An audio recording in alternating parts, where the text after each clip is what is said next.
ஸ்ரீ குருபியோ நமஹ. ஸ்ரீ மகாபரிவாதரணம் மகாபரிவாதரணம் மகாபரிவாதரணம். இன்னைக்கு தெய்வத்தின் குரல் பாகம் 4 அத்வைதம் என்ற தலைப்பில் பெரியவா சொல்றதை மேலே வாசிக்கிறேன். இது பக்கம் 618 ஆரம்பிக்கிறது. மரணத்தால் ஆசை அழியுமா? சரி, இந்த உடம்பு இருப்பதால் தானே ஆசை ஏற்படுகிறது. ஆகையால் ஆசையால் துன்பப்படுத்துவது, ஆசையால் பயப்படுவது, பயமுறுத்துவது, ஆசையால் அவமானத்துக்கு ஆளாவது, அவமானத்துக்கு ஆளாக்குவது எல்லாம் உடம்பு உள்ளவரை தானே. செத்து போனவர்களுக்கு துன்பம் உண்டா, பயம் உண்டா, அவமானம் உண்டா என்று நினைத்து மரணத்துக்கு வேண்டிக் கொள்ளலாமா? குளம் குட்டையிலே விழலாமா? ஷான் கயிற்றை தேடலாமா? இது சொல்யூஷன் இல்லை. செத்து போனவர்களுக்கு ஆசையும் அதனால் ஏற்படும் பயம், அழுகை, அவமானம் முதலானதும் இல்லை என்று முடிவு பண்ணினது தப்பு. செத்து போனவர்கள் ஒரேடியாக போய்விடவில்லை. உயிரோடு இருந்தபோது பலவிதமான ஆசைகளுக்கு உட்பட்டு அவர்கள் பண்ணிய பாபங்களை உடம்பு போன பின்னும் நரகாதி லோகங்களில் அனுபவித்துவிட்டு பாக்கியை அனுபவிக்க இந்த லோகத்துக்கே அவர்கள் வந்து கொண்டுதான் இருக்கிறார்கள். அதாவது அந்த உடம்புதான் போச்சு, வேற உடம்பு வந்துவிட்டது. அது மனுஷ உடம்பாக இருந்து மறுபடி பழையபடியே ஆசைகள் பட்டு அவஸ்தைகளை தேடிக்கொள்ளலாம். அல்லது ஒரு மாட்டின் உடம்பாகி ஏற்காலில் அவதிப்படலாம். குதிரையின் உடம்பாகி வண்டிபாரத்தை இழுத்துக்கொண்டு ஓடலாம். ஆக உடம்பு அதனால் வருகிற துன்பம் இரண்டையும் சாவினால் போக்கிக் கொண்டு விட முடியாது.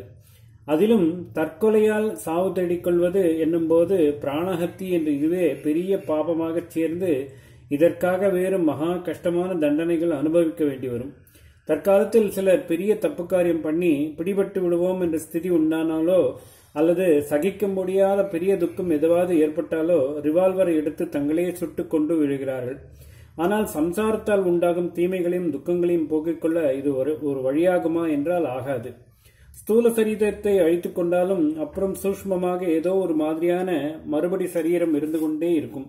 நாம் பண்ணின காரியம், எண்ணின எண்ணம் எல்லாவற்றுக்கும் காரணமாகவும் அவற்றை அனுபவித்த ஒன்றாகவும் சாவு வரை அனுபவித்தும் தீர்க்காமல் இன்னும் பாக்கி நிற்கும் அனுபவத்தை அடைய வேண்டியதாகவும் எண்ணின எண்ணங்களுடைய போக்குகள் மறுபடியும் அப்படியே எண்ண வைக்கிற விதத்தில் வேர்கொண்டு ஆஸ்பதமாக பற்றி கொண்டிருப்பதாகவும் அந்த கிரணம் என்பதன் ரூபமாக அந்த மற்றொரு சரீரம் இருந்து கொண்டே இருக்கும்.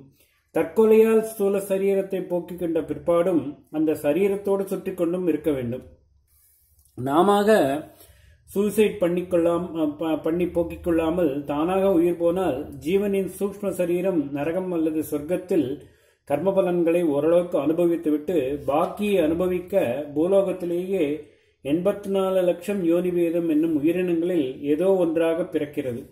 சூசைட் பண்ணிக்கொண்டவனின் ஆவியோ நரகத்தில் உள்ளதை விட கஷ்டமான அவஸ்தைகளை ஆத்மாத்தி பாவத்துக்காக இந்த லோகத்திலேயே அலையாய் அலைந்து அனுபவிக்க வேண்டும். நரகம் அல்லது சொர்க்கம், அப்புறம் மறுபடி பூமி என்பதற்கு முந்தி பேயாய் அலைவது என்றே சொல்கிறோமே, அப்படி ஒரே தவிப்புடன் அலைய வேண்டும். அந்த ரூபத்தில் பசி, தாகம் முதலானவற்றை பூர்த்தி பண்ணிக்கொள்ள முடியாமல் எவராது ஒருத்தருடைய உடம்பை பிடித்து ஆட்டி வைத்துக் கொண்டு இந்த பாவத்தையும் சேர்த்து கொள்ள வேண்டும். வேப்பிலையால் வீறு என்று அடி வாங்க வேண்டும். இதோடு நிற்காது, மறுபடி ஜன்மா வரும். எந்த தப்பு வெளியே வந்து விடுமோ என்று பயந்து தற்கொலை செய்து கொண்டானோ, அல்லது எந்த தோல்வியை தாங்க முடியாமல் சுட்டுக் கொண்டானோ, அல்லது எந்த வியாதி கஷ்டம் தாங்காமல் விஷத்தை சாப்பிட்டானோ, அந்த தப்பு மாதிரியே ஒன்று அடுத்த ஜென்மாவில் அம்பலமாகி மானம் போகத்தான் போகும்.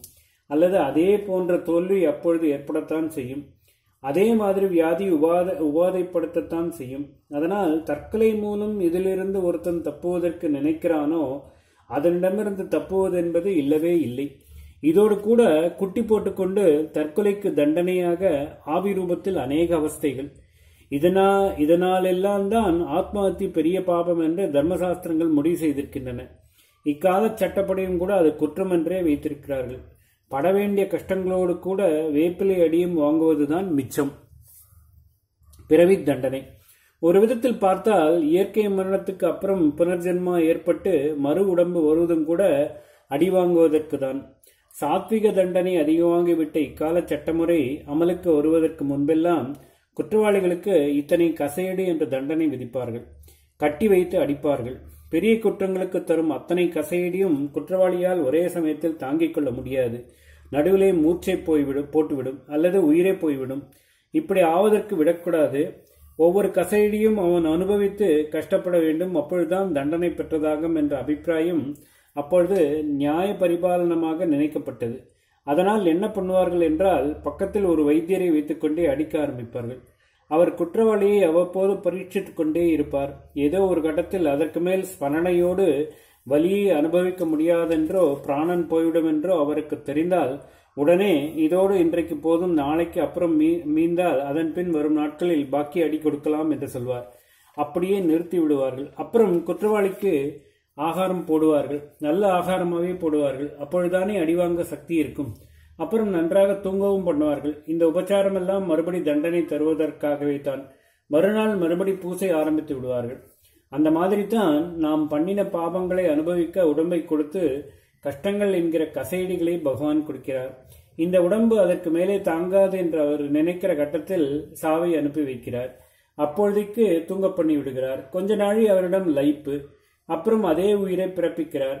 குழந்தையாய் பிறந்து பால்ய தசை முடிகிறவரை அதற்கு கஷ்டம் அதிகம் தெரிவதில்லை. வியாதி வக்கை அதை பிடுங்கி எடுத்தாலும் அப்பா அம்மா அடித்தாலும் அப்பொழுதுக்கு ஏதோ விராச்சு என்று கத்தி தீர்க்கதையே தவிர துக்க சுமை என்று ஒன்றை தோளில் போட்டுக்கொண்டு நீடித்து துன்பப்பட்டு கொண்டிருப்பதில்லை. வயசு வந்த பின் நாம் படுகிற கஷ்டத்தில் கால்வாசிதான் நாம் நடைமுறையில் பிரத்யட்சமாக அனுபவிப்பதாக இருக்கும். பாக்கி முக்கால்வாசி அந்த கஷ்டத்தையே பற்றி நினைத்து நாம் தோளில் தோய்த்து போட்டுக் கொள்வதுதான். துக்கம் கால்வாசி என்றால் துக்கம் கொண்டாடுவது முக்கால்வாசி. ஏற்பட்டுவிட்ட துக்கத்தை நினைத்து பார்ப்பது இது போதாதென்று இதிலிருந்து இன்னும் என்னென்ன உண்டாகுமோ என்று இனிமேல் ஏற்படக்கூடிய துக்கங்களை கல்பித்துக் கொண்டே இருப்பது ஆகியவற்றின் பாரம் நமக்கு ஜாஸ்தி. குழந்தைக்கு இந்த மனச்சுமை இல்லை. எதையும் ஆழப் போட்டுக்கொண்டு நாம் உழப்பிக் கொள்கிற மாதிரி இல்லாமல் அது க்ஷணத்தில் மறந்துவிட்டு லேசாகிவிடும். நம் மாதிரி அதற்கு வாழ்க்கை பிரச்சனைகளும் இல்லை. பொதுவாக குழந்தை பிராயமானது விளையாட்டு சீராட்டல் என்ற சந்தோஷமாகவே போகிறது. குற்றவாளிக்கு ஆகாரம் போட்டு போஷிப்பதை பண்ணி மறுபடி தண்டனை வாங்குவதற்கு திராணி உண்டாக்கிய மாதிரி நமக்கு பால்யத்தை வைத்திருக்கிறார் பகவான். அப்புறம் மறுபடி கஷ்டப்பட கசைடு ஆரம்பித்து விடுகிறது. ஓம் ஸ்ரீ குருப்யோ நமஹ. ஸ்ரீ மகாபரிவாச்சரணம் மகாபரிவாச்சரணம் மகாபரிவாச்சரணம்.